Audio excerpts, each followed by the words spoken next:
Dr. Anupama Gotumakala, President API, Dr. Uday Shivangi, Chair, USA Global Health Summit, Dr. Satish Katula, Secretary, API, Dr. Ravi Kolli, President-elect, API, Dr. Lokesh Idara, Chair, API Executive Member, Dr. D. Dwarkanath Reddy, Convener, API Global Health Summit, dear doctors and dignitaries, sisters and brothers, I am indeed very happy to inaugurate the 15th Global Health Summit organized by the American Association of Physicians of Indian origin today.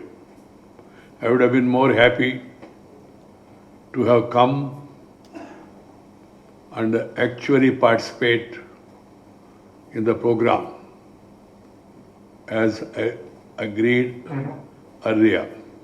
But you know, as the corona is spreading and the protocol advice is not to interact with the people and go for a gathering.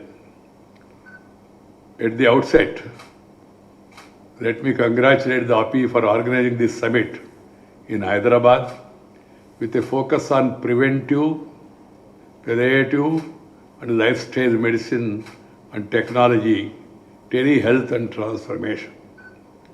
On this occasion, my hearty congratulations to the state of Telangana, which ranks the top 3 states in the large states category in Niti Aayog's 4th edition of the State Health Index released recently. I am happy to note that Telangana is in the top 3 states in the year-on-year incremental performance in health outcomes too. My compliments to the state government and all those associated with the health sector for this tremendous achievement. My dear sisters and brothers, over the past 2 years, the COVID pandemic has challenged our healthcare systems and has been reinforcing the need to double up our efforts in strengthening our infrastructure. I am happy to see that the 2 new vaccines and an antiviral drug were recently approved by the Government of India to boost the fight against COVID, especially in light of the new variant Omicron. With the number of new cases in all the states surging again, it is imperative that we apply lessons of the past waves of the pandemic with a sense of urgency. We must consider it our dharma, our duty, to follow the COVID protocol at all times and secure ourselves and our community. We should also encourage those who are unvaccinated in our family, in our surroundings, to get themselves vaccinated at the earliest. The Government of India, in a proactive measure, has announced vaccination for the age group of 15 to 18 years, along with an additional precautionary dose to those above 60 years of age. These efforts will lend a sharp thrust to India's fight against COVID. I urge you all today to encourage the parents of the children in the newly eligible age groups to get their wards vaccinated at the earliest. Public-minded individuals, social advocacy groups, medical professionals, and the government must reach out to as many people as possible and get rid of any vaccine hesitancy that may be stopping us in our collective fight against the pandemic. My dear sisters and brothers, I am pleased to note that Indian firms collaborated with the US-based organizations to produce the 2 approved vaccines, Coronavax and Covovax. This experience clearly shows India-US collaboration in healthcare can reap great benefits, not only for these countries, but for the entire world. Here I wish to recall the fact that India's contribution to global healthcare is not a new phenomenon at all. apart from being the pharmacy to the world, with the path-breaking innovations in the pharmaceutical industry, India has over the years become a much sought after medical tourism destination of the world. The data reveals that nearly 7 lakh foreign tourists came for medical treatment in India in the year 2019 alone. Indian medical professionals, doctors, nurses, and technicians have been making their mark in every corner of the world and have been offering invaluable service for many decades now. It is estimated that there are 1.4 million physicians of Indian origin all over the world. In the US in particular, I am told, many Indian origin physicians have gained a formidable reputation in their respective fields. Several of them occupy the top administrative positions in the medical field in the country, including Dr. Vivek Murthy, the present Surgeon General of the United States, among others. These Indian origin physicians are a personification of our nation's cherished civilization value of Vasudaika Kutumbakam. They are among the most successful ambassadors of India's value system and propagators of our mission to share and care for all the people of the world, irrespective of their nationalities. We are indeed proud of them and their service. In this regard, it is noteworthy that API, founded in 1982, is one of the largest groups that represent the interest of more than 80,000 practicing Indian origin physicians in the United States and 40,000 medical students, residents, and fellows of Indian origin. I am happy to know that during the second wave of the COVID-19 pandemic, API members have raised $5 million in a short time to support relief activities, including sending life-saving equipment such as oxygen concentrators and ventilators. I am also told that the API team is working on installing oxygen plants in hospitals serving rural India, with some of these units having been commissioned already. Sisters and brothers, I particularly commend this initiative because improving the infrastructure in rural healthcare is the pressing need of the hour in our country. The government of India, led by our Prime Minister Sri Narendra Bhai Modi, is doing its best, and various state governments are also cooperating and coordinating together to take health care to the grassroots level.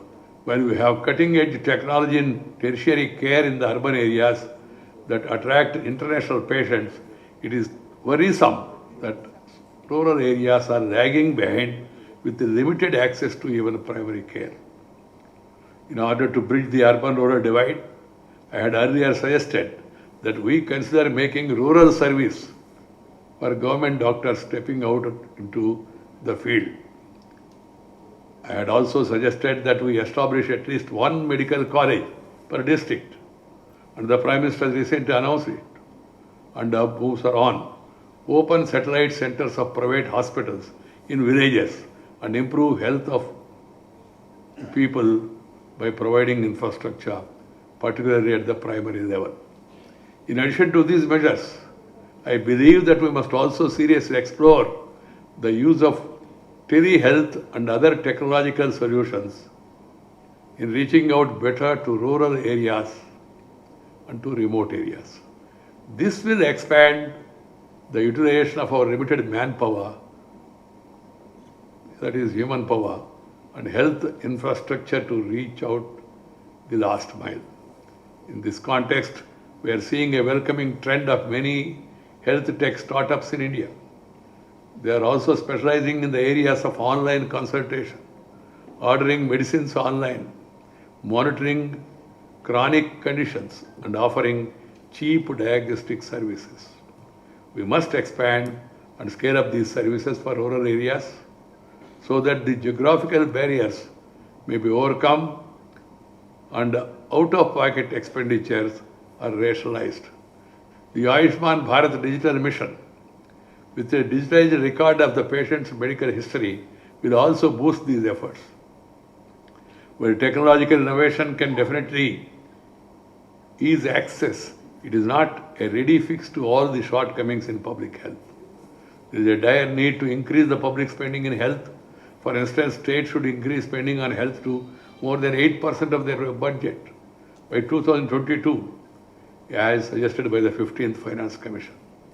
I am pleased to note that API has started an Adopt a Village pilot program to provide free health screening camps across 5 states, Tamil Nadu, Andhra Pradesh, Gujarat, Karnataka and Telangana. I am told they are planning vaccination camps in India and with the help of local doctors to address the issues of vaccine hesitancy. These are commendable initiatives indeed. Another important initiative of HOPI is the awareness program for CPR, cardiopulmonary resuscitation, at a time of increasing share of non-communicable diseases, especially those related to the heart. We need a greater awareness among people to apply CPR as a life-saving first aid technique and save lives during heart attacks or near drowning. I believe school children, at least at higher secondary level, and in fact every citizen must be taught CPR along with other basic aspects of first aid. Friends, once again I am very happy to inaugurate the 15th Global Health Summit organized by the American Association of Physicians of Indian Origin, API, today. With the numerous initiatives, API has come a long way since its inception and has proved to be beneficial not only to Indian origin American physicians but to Indian healthcare as well. Finally, dear friends, in the medical fraternity, as you seek excellence in human health and well-being, do not forget the power of a kind human touch when treating your patients. My best wishes to you all in your endeavors. Thank you. Namaskar. Jai Hind. నమస్తే, నా పేరు doctor Anupama గోటిముకుల. నేను ఆపి అనే ఆర్గనైజేషన్కి president. ఇప్పుడు American association of physicians of Indian origin. ఇది 40 సంవత్సరాలు నిండింది దాదాపుగా. ఒక 1,00,000 మంది డాక్టర్స్ ఉన్నారు అమెరికాలో, మన ఇండియన్ సంతతి వాళ్ళు. వాళ్ళు అన్ని స్పెషాలిటీస్లో ట్రైన్ అయ్యి ప్రతి ఏరియాలో పనిచేస్తున్నారు. రూరల్ మెయిన్లీ ఎక్కువగా మన ఇండియన్ డాక్టర్స్ రూరల్ అమెరికాలో ఎక్కువగా వర్క్ చేస్తారు. తర్వాత అకాడమిక్ పొజిషన్స్లో కూడా చాలా లీడ్ పొజిషన్స్లో ఉన్నారు. చాలా సక్సెస్ఫుల్గా వాళ్ళు పైకి వచ్చారు కష్టపడి. అందరము ఇక్కడ మెడికల్ ఎడ్యుకేషన్ తీసుకొని యుఎస్కి వెళ్ళాము. బట్ ఇప్పుడు ఏంటంటే మాకు సర్వీస్ చేయాలని ఎక్కువగా మాకు చాలా గట్టి ప్రయత్నం చేస్తున్నాము. ఇది ఒక కృతజ్ఞత, ఇక్కడ చదువుకొని వెళ్ళాం కదా, so we want to do the service ఇక్కడ మన కంట్రీలో. ప్రతి సంవత్సరము ఆపి ఒక ప్రాజెక్ట్ లేదా 2 ప్రాజెక్ట్స్ లేకపోతే చాలా ప్రాజెక్ట్స్ మేము చేస్తున్నాము ఆల్రెడీ ఇక్కడ. ఇప్పుడు ఏంటంటే ఈ ఇయర్ అడాప్ట్ విలేజ్ అనే ప్రాజెక్ట్ స్టార్ట్ చేసాము. మన రూరల్ ఇండియాలో ప్రివెంటివ్ సర్వీస్ తక్కువ అండి. జబ్బు చేస్తేనే డాక్టర్ దగ్గరికి వెళ్తాము, ఆరోగ్యంగా ఉన్నామని చెప్పి అసలు డాక్టర్ దగ్గరికి వెళ్ళము. అది తప్పు. మంచిగా ఉన్నా కూడా మనలో ఒక సైలెంట్ డిసీజెస్ అనేవి చాలా ఎక్కువగా ఉన్నాయి మన భారతదేశంలో. ఏంటంటే డయాబెటీస్, హార్ట్ డిసీజ్, తర్వాత అనీమియా, క్యాన్సర్స్ ఇలాంటివి చాలా ఎక్కువగా ఉన్నాయి. అది లాస్ట్ స్టేజ్ వచ్చే వరకు కూడా మనకు తెలీదు. ముందు స్టేజ్లోనే ఎందుకు అనుకోకూడదు అనే దాని మీద ఈ ఇయర్ థీమ్ మీద పనిచేస్తున్నాము. Prevention is better than cure అని. ఇందులో ఇప్పుడు ఈ 75 విలేజెస్లో మేము ఈ ప్రివెంటివ్ టెస్ట్లు అంటే కాంప్రిహెన్సివ్ ఎగ్జామినేషన్స్ ఏంటంటే A1C డయాబెటీస్కి, బ్లడ్ ప్రెషర్ చెకింగ్, తర్వాత complete blood picture, anaemia, platelets అవన్నీ. తర్వాత కిడ్నీ డిసీజ్ ఇండియాలో భయంకరంగా ఉంది. కిడ్నీ డిసీజ్ మనకు తెలియదు ఇంత భయంకరంగా ఉంది. ఇప్పుడు మాకున్న విలేజెస్లో ఒక 18 విలేజెస్ చేసాము ఇప్పటి వరకు. అక్కడ తెలుస్తుందన్నమాట. డయాబెటీస్, కిడ్నీ డిసీజ్ చాలా ఎక్కువగా ఉన్నాయి. అది చాలా బాధాకరంగా ఉంది మాకు ఆ రిజల్ట్స్ చూస్తుంటే. సో ఇంకా ఏదో చేయాలి, ఇలా ఇక్కడే ఆపకుండా డాక్టర్స్ని కన్సల్టెన్సీ పెట్టి వాళ్ళకి మందులు ఫర్దర్గా మరి ఇంకా ఎక్కువగా కావాలంటే గవర్నమెంట్ హాస్పిటల్స్, స్పెషాలిటీ హాస్పిటల్స్ కూడా ఇప్పుడు ఓపెన్ అప్ అవుతున్నాయి తెలంగాణ స్టేట్లో లాగా అన్ని స్టేట్స్లో.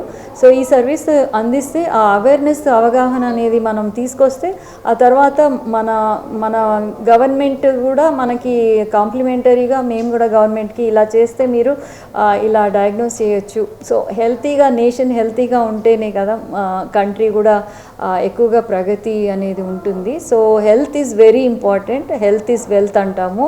సో దాని మీద we are working very hard. And ఇంకొకటి ఏంటంటే మెడికల్ స్టూడెంట్స్ ఇంకా కూడా రిఫార్మ్స్ రావాలండి. సీట్స్ ఎక్కువగా ఉన్నాయి కానీ పోస్ట్ గ్రాడ్యుయేట్ సీట్స్ ఎక్కువ లేవు. దాని మీద కూడా ఎక్కువగా మేము గవర్నమెంట్ తోటి పనిచేస్తున్నాము, హెల్త్ మినిస్టర్ గారిని కలవడము అట్లా. సో ఏంటంటే ప్రతి మెడికల్ స్టూడెంట్కి ఒక పోస్ట్ గ్రాడ్యుయేట్ సీట్ ఉండాలని అది ట్రై చేస్తున్నాము. ఇంకా ప్రివెంటివ్ కేర్ అందడానికి సరిపోవట్లేదు డాక్టర్స్ ఇక్కడ.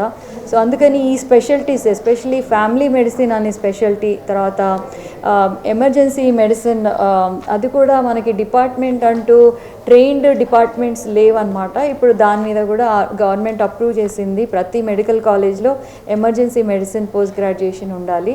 తర్వాత పాలియేటివ్ మెడిసిన్, క్యాన్సర్ పేషెంట్స్కి ఎండ్ స్టేజ్ పాలియేటివ్ అని అది చాలా ఎక్కువగా ఉన్నది ఇక్కడ క్యాన్సర్. సో వాళ్ళకు కూడా సరైన కేర్ ఉండాలి, అదొక స్పెషాలిటీ. ఇలా కొన్ని స్పెషాలిటీస్ మేము బాగా వర్క్ చేస్తున్నాము ఇక్కడ ప్రతి కాలేజ్లో తీసుకురావడానికి. ఇంకా కూడా ఇండియన్ రిసెసిటేషన్ కౌన్సిల్ మీద అది ఇప్పుడు ఒక ఎస్టాబ్లిష్డ్ ఎంటిటీ, ఇప్పుడు ఇండియన్ రిసెసిటేషన్ ఫౌండేషన్, అది చాలా గర్వకరమైంది. ప్రతి ఒక్కరికి కూడా ఎలా బేసిక్ రిసెసిటేషన్ చేయాలి అనేది దాని మీద చాలా హెల్ప్ చేశాము. అది సక్సెస్ఫుల్గా లాంచ్ అయింది. ఇప్పుడు బాగా ట్రైన్ చేస్తున్నారు పారామెడిక్స్ని, స్టూడెంట్స్ని, నర్సెస్ని.